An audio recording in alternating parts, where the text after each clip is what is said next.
people. It tells me to rotate my device. I guess I'll do that.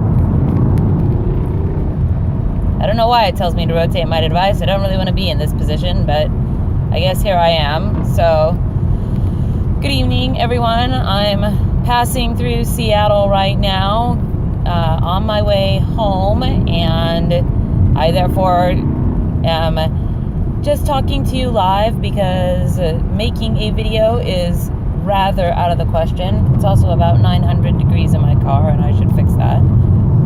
But I don't know. So I had made a video last week, and it was on my own channel as opposed to the Breakfast Club because I don't think I did it on my day, and I wanted to know if I could comment on the Kavanaugh stuff on my off day because, that is what, that was the weekly fire, I guess.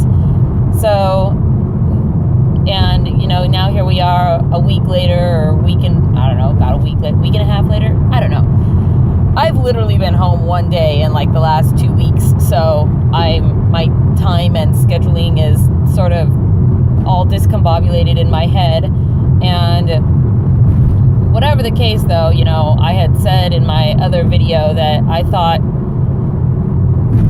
I questioned Kavanaugh's direct actions in the accusations against him, but I did agree that I did not think that after watching him give his testimony that he was fit to be on the Supreme Court. I didn't think that the character and the demeanor and the actions that we saw displayed from him in that whole setting were the sort of person that I would want to see on the Supreme Court, that I would trust to be impartial, etc., etc. And it was my opinion that a lot of what he was saying and questions that he was refusing to answer are because he was trying to avoid or hide things or cover up for other people that may have been, in fact, the actual perpetrators. And I find it pretty suspect that anybody who would be a Supreme Court justice would be willing to cover up for people. I'm not entirely sure that is a great character quality that we want to see in somebody in that particular office. And, but my end conclusion was, I think that regardless of all of this, he is going to get confirmed anyway. Any gestures about, investigating him are nothing more than that. And, well, it turns out that was a correct, I called it. So, I don't know. It's kind of depressing, I think, I find the whole thing quite disheartening. And I don't know. It seems like what more could possibly be done that would demonstrate that without actually bringing somebody into court in some sort of huge battle, legal trial battle, and it seems like that was sort of, that could have happened, but it was manipulated into not being that. And I just find that unfortunate. If that was what it would take to show. So, one of the interesting things that came out of this whole thing, at least, in my small little corner of the internet world, was the ruminations over exactly what it is that we want or expect as a society when people have been called out for wrongdoing. And I say this, this hits me especially because certainly my generation and people of my generation and older did not grow up in the environment that we're in now that is so very heavily positive consent, etc. And with the way that it is now seen as appropriate to go about making advances towards one another if you have some kind of interest in them. And when we look backwards, right, with this kind of historically anachronistic view, and we apply today's standards of, I'm not going to say today's standards of things like rape, because that's always, that's been the same by and large for most of my life, and I believe probably most of my parents' life as well, maybe not before that, but it's certainly been that way for a long time. But more ambiguous and gray area things when it comes to men and women interacting with each other, and what was considered acceptable as ways for men particularly to hit on women. And many of those things that I would have personally considered inconsequential, common, a form of social language between men and women that was widely just considered the status quo, right? And okay would not be considered okay anymore. And I mean, there is no doubt in my mind when I look back on partying in the 80s and 90s and, whatever, there's no doubt in my mind that I could take today's standards and just apply that to bajillions of dudes, throughout that time period, because this is how everything was, right? It very much was you are to sort of try for the girl and keep trying and keep trying and keep trying. There very much was the notion that no doesn't mean no. It sometimes means no, and we've seen a huge social revolution since then where this is not acceptable anymore. No means no, period. Always, fini. But that wasn't always the case. And, I don't look back on my time, in my younger years doing that. Okay. I guess I didn't really party in the 80s at all because I was still in junior high or something. So that wasn't exactly party days. But, late 90s was kind of party, late 90s, early 2000s. Those were party days for me, right? But I don't look back on those days with kind of today's new guidelines and standards, and then think to myself, oh my God, all this time I was being sexually assaulted and there was all this misconduct and blah, blah, blah, blah, blah, right? I mean, to some degree, I was in that conduct because it was a language and a manner of interacting that I understood with, I understood and participated in and with, right? So nowadays, I look back on that and I'm like, yeah, that was probably not really the best ways that these things could have been gone about.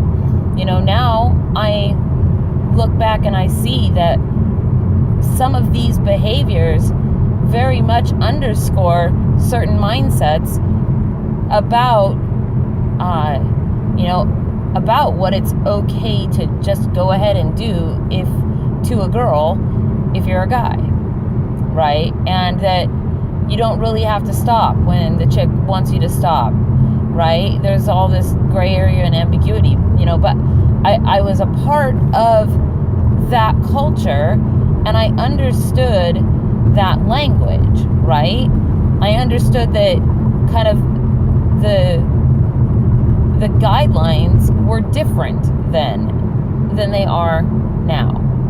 And so things that now I would consider to be, inappropriate or misconduct, back then, I don't think that I would have considered it that. I would have considered this a part of the game that goes on when it comes to, people finding girlfriends and boyfriends or whatever's, right?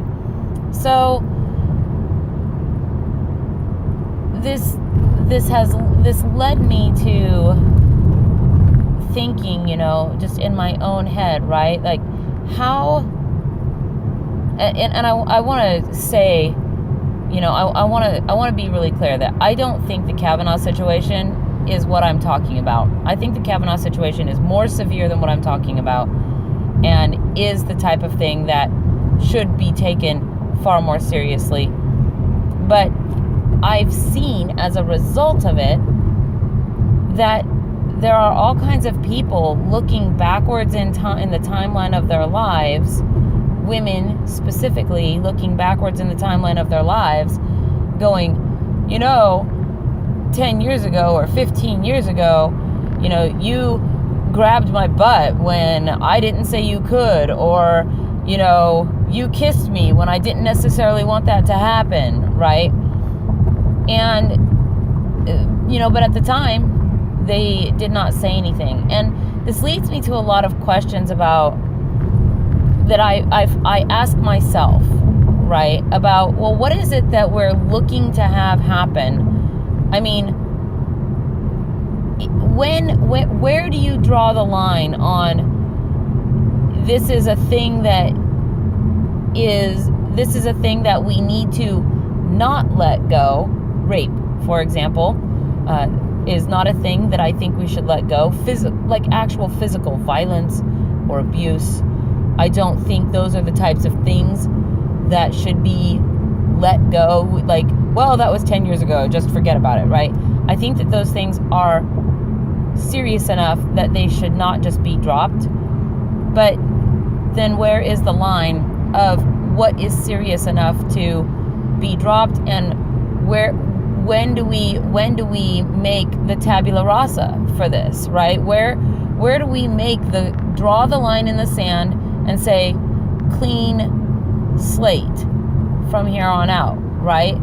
Because if we just continue to constantly look backwards for all of these points in time where somebody may have, by today's standards, been out of line, we'll never see the end of it, ever. And what good does that do, right?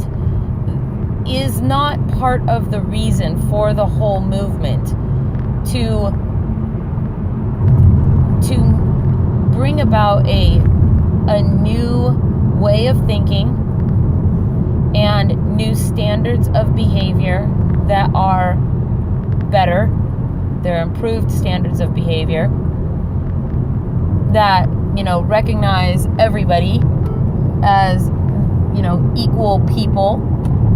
And I think, yes, that is the goal, to have these things and then through them to create a more comfortable and equitable social environment for everyone. But that environment does not get created. In fact, it gets deteriorated, I think, when people must walk on eggshells in fear that if they piss somebody off, that woman is going to turn around and go, yeah, well, 15 years ago you did this thing, and then bring to bear, a very real and bad social ostracization against somebody, or, attacking them via their job, right?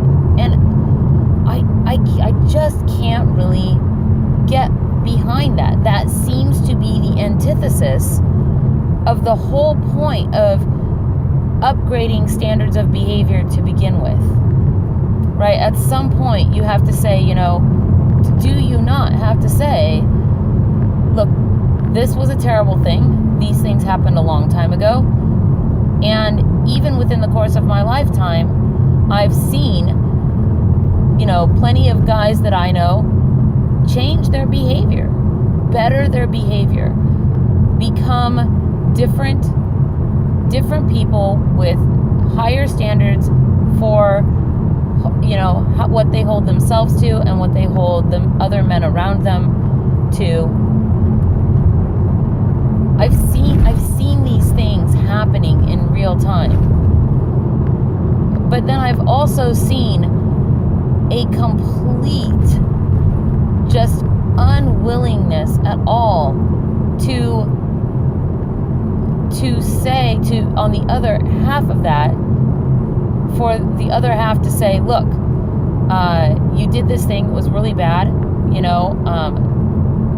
don't ever do this again, and we're gonna go ahead and we'll call it good right there, and so long as this behavior ceases and becomes changed and altered, we can move forward, right? Only if that behavior doesn't change should we not be moving forward. Should we still be, raking somebody over the coals?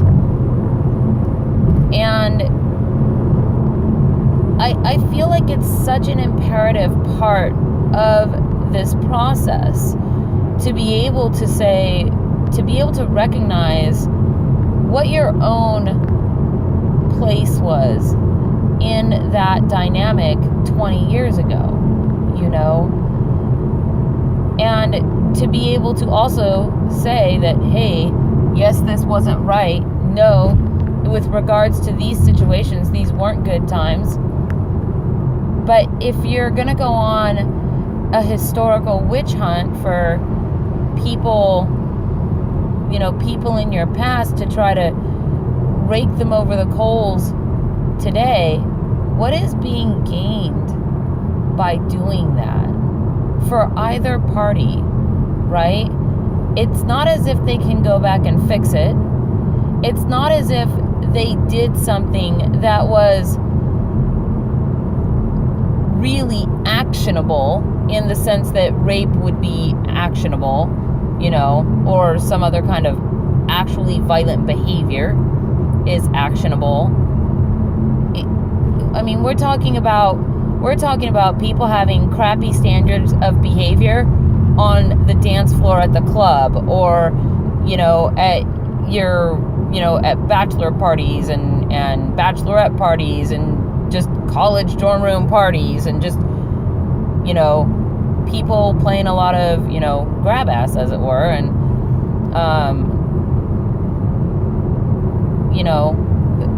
what good does it do to, we know, everybody knows, everybody that was living in that time knows that this is how it was, and that we as a society have grown, we are working on growing beyond that and improving beyond that. Is there no responsible buy-in from the other half to realize that you too were a part of that whole culture, and that yes, it's good to maybe bring that behavior to light, to say, this is the type of behavior that happened and it was terrible, and this is what needs to change. And should you ever encounter somebody that was like that back then, hold them to the standard of change, hold them to new consent standards, etc. now.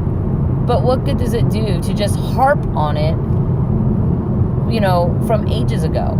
And people, I don't know, I find myself questioning greatly, because let's just take a complete hypothetical and say that the scenario we're talking about is, some guy's trying to hit on a girl and she's maybe interested, hard to tell. Everybody's at a party, everybody's drunk, so everybody's inhibitions and ability to judge social situations accurately, back then there was not this business of, if you've had even one drink, that That did not exist back then, not anything like it does now. It certainly wasn't things that, we were ever taught to in school. Certainly I wasn't, right? But if we take like just this sort of scenario, right? And so then, let's just say guy goes ahead. He thinks he's getting, positive signals, even though he doesn't have a hard vocal yes. He thinks he's getting positive signals, and so he continues to progress. He goes ahead and makes out with the chick or whatever, and then here we find ourselves like, do we think, so when somebody asks the question, well, am I just supposed to shut up about the fact that somebody did this to me when I didn't, I hadn't wanted them to do that? Am I supposed to just be quiet about that and never say anything? Because, I feel like the answer to that question is no, you're not supposed to be. But I also feel like there's another part of that question that is, what is your goal in speaking out about it? And when do you know that goal has been served? What is it that you're looking for? Are you looking to have the person apologize? Are you just looking to get back at them in a way that you felt you were got initially? And how serious of an interaction, should we be considering as something that must be dragged out into the light again so that everybody knows how prevalent these things are? And I don't really have,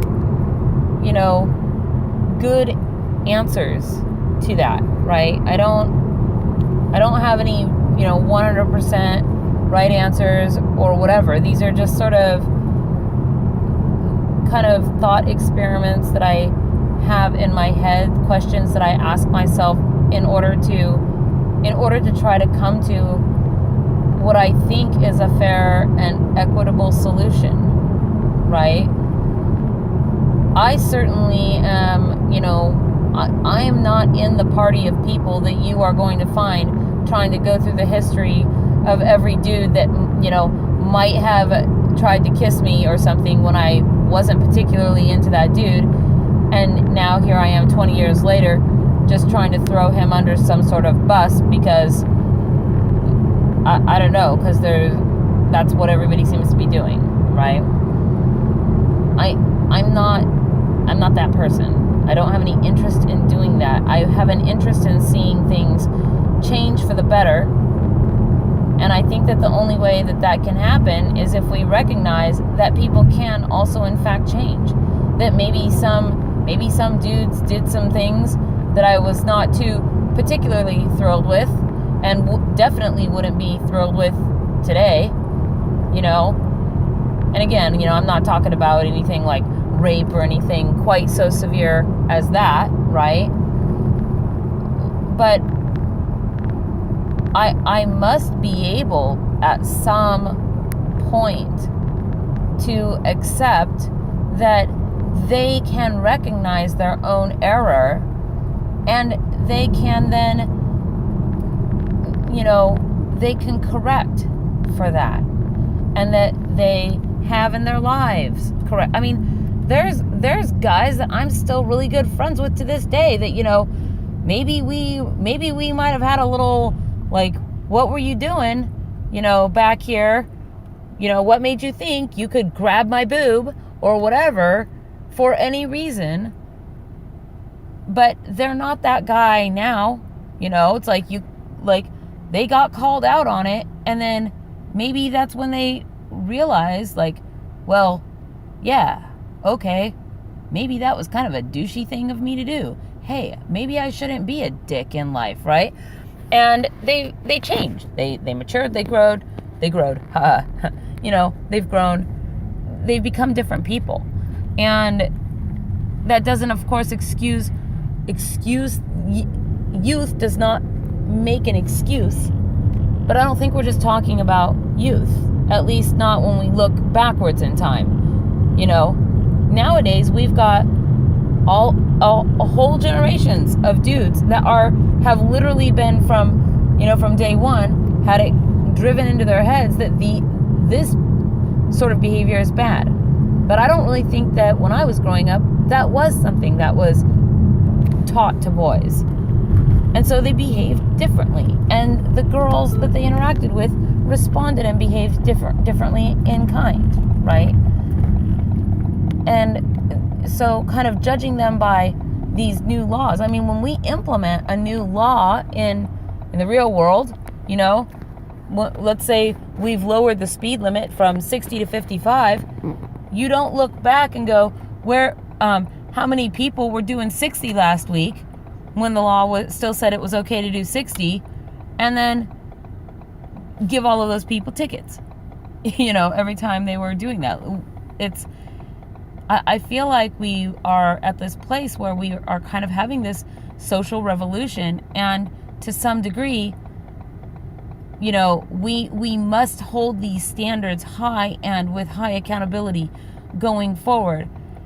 And then also to some degree looking backwards, there are some things that really just don't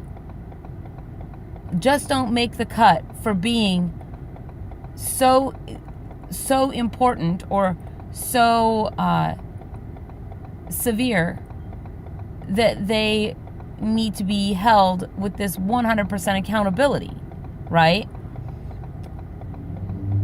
That we have to look back, identify them, identify what we don't want to have anymore, and then apply that going forward. Not rake people over the coals over and over and over again to nothing, to not all for naught. Because what does it do ultimately? I mean, we're not talking about something that you could bring charges on. I can't bring charges on somebody for grabbing my boob at a party. Are you kidding me? 20 years ago, I can't do that. So what's the point of trying to completely destroy that person in the current age for something like that? How severe of an action do people think must occur before we say to ourselves, that is something that, regardless of how long it was ago, we need to not let it go, right? Like, we do need to say, whoa, hey, like, it doesn't matter that it's 20 years later, this dude raped me, right? Like, that, to me, that is a severe enough thing that you don't just let that go, right? And you shouldn't let it go. Oh my God. All right. Hello, Walmart parking lot, because I have to get food for my sugar glider before I go home. I don't know. So these are just like some thoughts that I've been pondering, I guess, in my head, because I've seen a lot on... Oh, are you kidding me? I have my trailer attached, and there's like a giant median in between the parking spaces, the double parking spaces, so I gotta find a place I can pull through.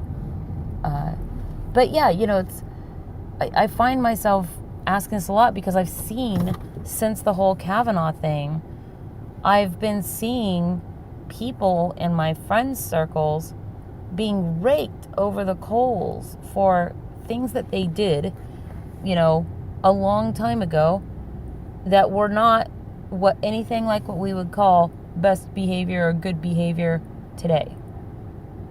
And all it is doing, I mean, these people, they can't apologize, right? They can't, there's nothing that they can say that will begin to make reparations. The people calling them out are literally so entirely 100% unforgiving, and they are just trying to call down the thunder of social wrath on folks. And what good is that doing? Do you think that terrifying these people in this way, it is going to going to help improve it in the long run? Do you think that your complete unwillingness to at least hear that person say, I did a thing, I'm sorry about it, I don't behave like that anymore, I learned from this bad thing? I mean, that's what we expect when people go to jail, right? You go, the whole idea of going to jail is that you go to jail, you do your time, you get out, you've learned your lesson, and you don't do those things again. That's the idea. I mean, I know that's not how it always works, but that's the idea, right? And with regards to these types of social dynamics that existed, 20, 30, 40 years ago, a lot of people have learned their lesson, in time. And is there no sense on the parts of the people who are doing the calling out of others? Is there no sense on their part of, once you've done this, what were you hoping to have happen? Do you think that this person's life deserves to completely and utterly burn to the ground and all of their family with them over, misbehavior at a party? Does that seem in any way like the principles of justice? Is there no sense of, I've called this person out, and what I expect from them is some manner of acknowledgement and an apology, and that I should be able to expect henceforth never to experience this behavior from that person again? Like, that's it.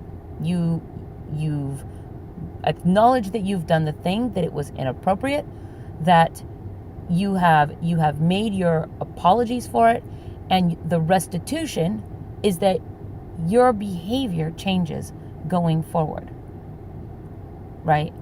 Is there no sense on the part of the people doing the calling out that that's what should be happening? That if you just call people out to just consistently witch burn them to the ground, and there's nothing that they can ever do to regain themselves, what do you suppose is going to be the social result of that? Right? If all people must walk in fear that somebody, so for me, it's not going to be like, I'm not particularly afraid somebody's going to be like, oh, that chick totally like made out with me when I didn't want it, right? Like that isn't my particular thing, but there's no doubt in my mind that there are plenty of things in my 20s that I did that would be, I don't know, cultural misappropriation, telling bad jokes that are in poor taste about everything and everyone, like, I mean, these are things that we all did. I did it, my friends did it, everybody did it, and now what if, for example, somebody were to, want to try to throw me under the bus and be like, oh, she's a complete bigot, like she's totally racist because back when she was 25, she told a bad joke, fire her from everything, like burn her to the ground, right? Because I guarantee you, there's plenty of stories out there about, whoops, maybe back in the day, I did some things, right, at some parties, like everybody else, that today I wouldn't do because I have learned and changed as a person, right? If I believe about myself that I can learn and that I have changed, should I not also think to myself, other people must think that about themselves. They too must think that they also have the ability and the capacity to learn and change and grow and be different and better that behavior. They probably think that about themselves just like I think it about myself, right? And if I want to be able to say things to people, like I know that I did this thing and I'm, that was not good behavior. I'm sorry I did that thing, and I have tried to become a different person, right? And I would like you to, accept, like, forgiveness is not really exactly the right word, but, please accept that I can do that. I have the ability to do that. You think you have the ability to do it. Wouldn't you want other people to give you the benefit of the doubt, I mean, when you make a mistake on the job at work, do they just like instantly walk in and just like, bam, fired, and like never going to give you a good review and get out, No, jobs don't do that. They tell you, hey, this isn't the way to go about doing this thing. You need to fix this, or you need to change that, or do whatever, right? And then that's what's expected to happen, right? If it doesn't happen, then there is, of course, a problem that can result in termination. But if it does happen, then you continue on, and this person becomes a better employee for it, right? And it's the same thing in the real world. If you change your behavior and you aren't like that thing anymore, you're growing as a person. You are becoming a better person for it. And isn't that the whole point of this? Right? If we want people to acknowledge, to be able to acknowledge that maybe the way that they were acting, maybe the ideas that they had were not good ideas, they weren't acting in good ways. If we want them to be able to acknowledge that they did something, wrong-ish, right? We have to be able to let them do that and allow them space to make reparations and fix and improve. We can't say you did this bad thing and now you're Satan forever. And it's such a gray area about when to do that. How much line to give to somebody, right? Before, we come back around to it and we're like, you said you were sorry about this thing, but here we are a year later and you're still being the same freaking douchebag that you were last year. You same type of behavior, treating people the same way, still pushing people's boundaries when you shouldn't be pushing their boundaries, and just not being, having respect for your fellow person next to you. So at that point, you can kind of say, I'm sorry, you don't seem to be taking it to heart. You're still kind of a dick, and maybe people should know that you're still kind of a dick, right? But if they're trying, and I know, I can think of people in the last 2 years that I have watched work very hard to change many things about themselves because they recognize that I don't like this, or I used to do these things or behave like this. Sometimes it's because I literally didn't know better. It happens. There are people that they don't have examples in their lives that are good examples and role models. They've never been taught certain things. And then when that knowledge finally does encounter them, they recognize it and then they work to change. And I don't know, I feel like there needs to be less witch hunty and a little more of acknowledgement and repair so that we can continue to move forward. We're just going to end up with a bunch of people who are literally terrified of interacting with anybody and who live their lives every day worried that somebody from 20 years ago is going to, talk about, hey, remember this one time when we did these things at this party with these people and, Las Vegas rules are out the window, and whatever, right? So, I don't know. I mean, like I said, I don't really have, that's why I'm thinking about these things, because when I ask myself the questions of where do you draw the line, what do we consider kind of a social interaction it's not worth getting, nuclear bent out of shape over. And when does it cross over into becoming the sort of thing that we should hang on to? How should we deal with that? Should you talk to the person directly if they're, still in a social circle? Should you encounter them in private? Should you blast them in public? I mean, and for how long should that go on?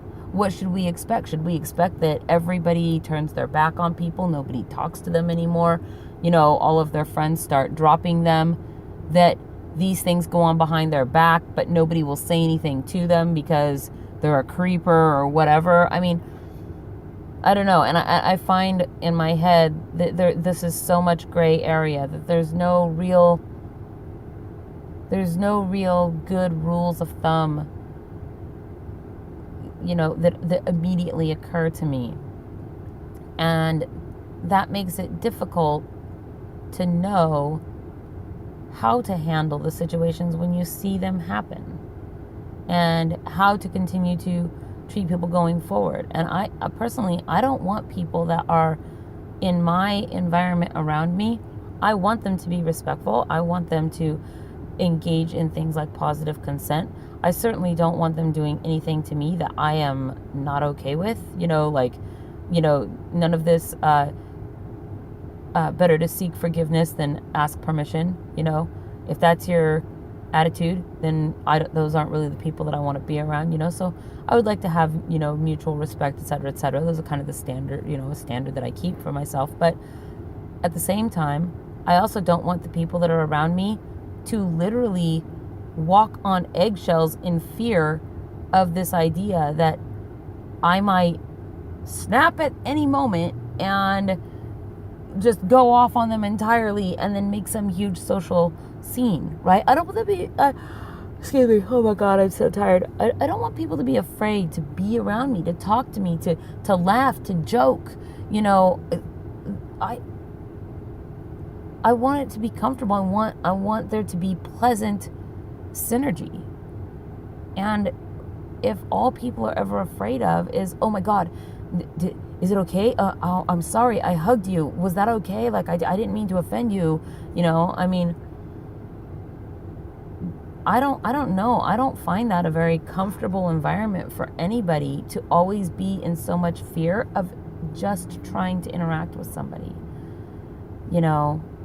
And certainly if these are people that I've known for a really long time, I don't want them to be afraid that, suddenly if they do or say something that I just might not happen to like, I'm going to tell everybody, all about some crazy stuff at a party that we did 20 years ago, and maybe I didn't like it all the way, Although, to be honest, I really don't have very many stories like that I suppose I could drum up. I generally am I'm a pretty outspoken person, so it's pretty easy to know where you stand with me, so I don't have a lot of things like that anyway, so I'm speaking largely in hypotheticals. But I don't know, I really wish we could see a little bit more leniency from the people who are doing the calling out, when the people that are being called out are your average person who is like, wow, I didn't even know that you perceived this situation this way, or whatever. I am truly sorry about this. I didn't mean to behave that way. I don't behave that way. I certainly do my best to not engage like that, right? And quit expecting, and then just like, let them apologize. And then be okay with that. Like, that's the point of expressing when you have a problem with somebody. You want them to acknowledge it. You want them to say, hey, I'm sorry, I wasn't trying to offend you. And look, I don't mean to behave like that currently. I have changed a lot. Or if for some reason you perceive that you don't think you're perceiving that I've changed that behavior, tell me right then and there. Like, let me know, because I'm trying to not do that thing. And if I'm still doing it, I might need help with somebody telling me kind of, you're doing this thing, you're crossing this line, right? There are people that have true true problems with that. People with Asperger's and on various levels of autism spectrum, the folks like that, they might be out there trying to do their very best to be respectful of all people, and they might not even know when they're not doing it. They might not even know when they're missing cues, because that's what that whole thing is you don't pick up social cues, and so you don't know if that's the case with somebody necessarily when something has happened. Like, my God. The thing is that I don't ever see this really happen in the real world. I don't see this happen when people are actually interacting with each other. I only ever see this happen after the fact and largely on the internet. That's it. Because in real life, when somebody's done the thing that you didn't like and you say something about it, even if that person does have, Asperger's or this, that, or the other, right? Even if that's the case, in real life, there's usually other people around. Somebody can say something. Somebody can be like, whoa, hey, that is like not acceptable behavior. Or do you know that when you did this thing, there's sort of a check and balance, a social check and balance, so to speak. And when the people are right there, somebody can say like, oh my God, I'm sorry. And, usually everybody's like, okay, like it's cool. Like, just don't do it again. I'm guilty of that. I have done things to people. I mean, there is a buddy of mine that doesn't like to be hugged. I never knew this about him when I first met him, and I've known him for, a few years. And I didn't know this about him when I first met him. I walked up to him one day in the pub, and, I went and threw my arm around him like in a side hug, like, hey, how's it going? Side hug. And he was like, don't touch me. And I said, what? And I didn't think he was serious, right? I was just like, well, are you being, I had to ask, are you being serious right now? He's like, yeah, I don't like being touched. I don't like people hugging me, la da da da. And I was like, oh my God, like, I'm super sorry. But, it was a real eye-opening experience for me, right? And so I've altered my behavior, not just towards him, but towards all people. Because you don't have to walk up and just hug somebody. You can, and what I do with him and what I do with people now is, it's like if I'm like, hey, how's it going? It's like, hug, right? You can do that. And then they can be like, yeah, or they can be like, not right now. But when you do that, you create the option, right? But I had to have that experience. I had to, come up and hug this guy and have him tell me this before I was like, oh, like that's a thing. I didn't know that was a thing. That's not the world I grew up in. This is the world that he grew up in. And there's nothing wrong with not just hugging him. There's nothing wrong with not just sticking your dick in something, right? There's nothing wrong with not just grabbing a chick and kissing her, but maybe making sure that that's okay, before you do it. And, but I guess I just feel like for a lot of people, if you didn't grow up in that, if your parents or whoever was around you, if they didn't teach you these things, they don't occur to you immediately sometimes in the actual, like in real time. You might know the idea, but you don't necessarily associate it with the action, and I find myself hard pressed to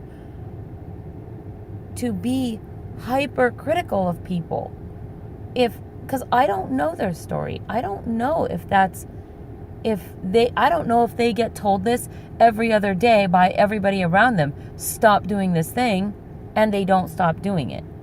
For all I know, that is a thing, and that maybe this person actually is a douche, but for all I know, that isn't the case. Maybe they've come from a whole different cultural perspective and, a social environmental perspective.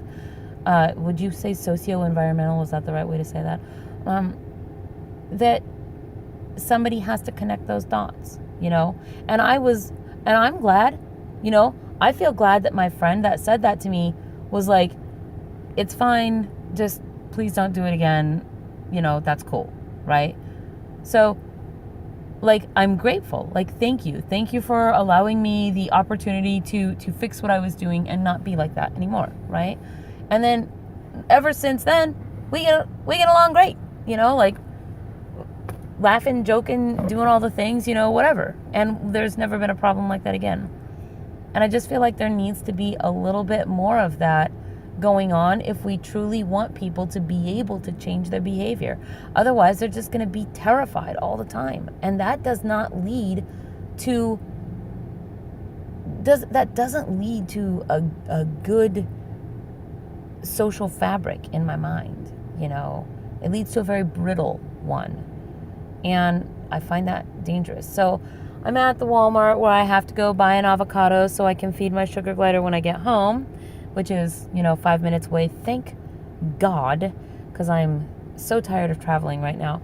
But thanks for listening to me while I sort of yammered while I was driving home. And, if you have thoughts or comments, please leave them below in the low bar. And I have a good evening, everybody. Man, it's only 8 o'clock. It's quite early. So have a good evening, everybody. Oh, hi, Merely. I didn't see you there. I didn't see your comment, but I see it now. And hi.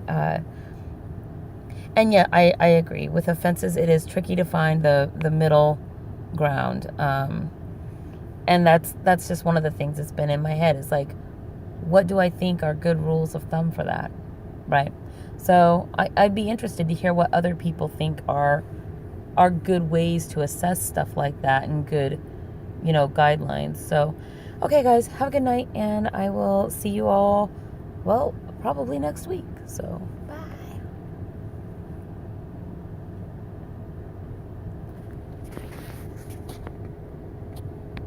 Maybe